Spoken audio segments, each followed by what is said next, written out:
Good morning. I'm so excited to talk to you today about the Book of Mormon reading. We're talking about Alma chapter 30 and 31, and this is where we are introduced to the Antichrist Korihor. He is a piece of work, right? He is debating whether there's a God or not a God, and he's saying there's no proof, there's no evidence, you can't prove to me there is a God. And then he kind of vacillates and says, well, maybe there's a God, but I don't know, but there's not a God. Do you ever have conversations like that where you are trying to convince someone of your faith and there's not evidence? And I love that Korihor is convinced that there's no God because he hasn't seen God, but he's assuming no one else has. And Elder Holland says one of the greatest responses to questions of these kinds of faith questions and debates is to just bear your own testimony, because faith is based on faith. Faith isn't based on certainty or research. And as we see, Korihor is then cursed, but right before this admits, okay, I was deceived, and the curse was never removed. But the Book of Mormon shows patterns where God has removed curses before when people have repented. So I think it's interesting that he knew that if Korihor was able to ever speak again, he would not necessarily not betray and lead away more people. So the after effect of Korihor turns into the next chapter, chapter 31, where the Zoramites are the ones that have been influenced by the teachings of Korihor. Isn't that interesting that we get to see the, consequences and the results of what this one Antichrist kind of does? And the Zoramites have built up this Rami Umtum, where there is like space for one person to worship, and they think they're so righteous, and they really say that there is no God and there is no Christ. There is a God, there shall not be any Christ. Oh God, that we are a holy and chosen people.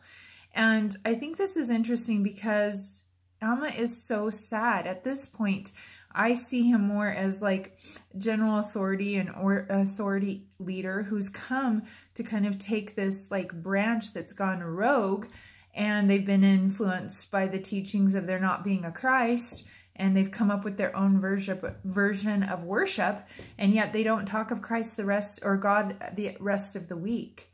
So Korihor's legacy is really kind of emerging in chapter 31. And Alma is heartsick about this because he sees the effect of this like fringe group and what's happened.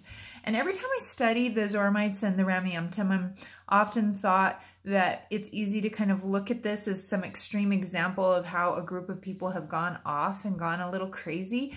But I think it's easy to forget that we all can be swallowed up in some pride, and that sometimes we worship on a Sunday only too, and that we get distracted by our stuff. It goes on to talk about their fancy clothes and their jewelry.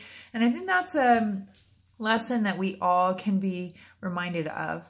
I also love this chapter because as a church leader, Alma has already gone through some other hard things. He's already developed a testimony of serving a mission, having things be hard, seeing miracles of conversion happen.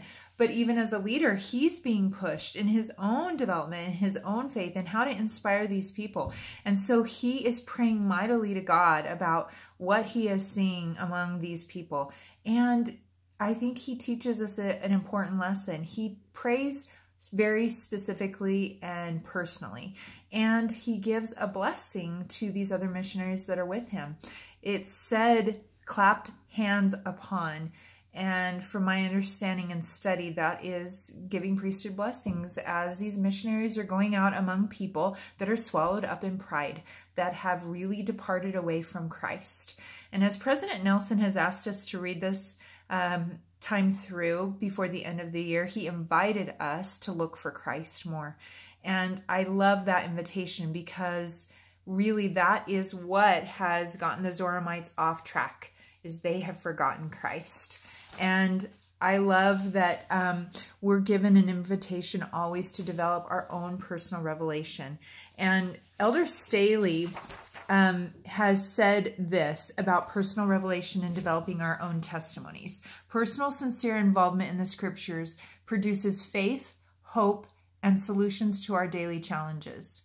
Frequently reading, pondering, and applying the lessons of the scriptures, combined with prayer, become an irreplaceable part of gaining and sustaining a strong, vibrant testimony. And so that's what I hope to do in sharing these videos with you, is that it will allow you to have one more tool in establishing a vibrant testimony and conversion. So thanks for joining me, and I'll see you tomorrow for our next reading together.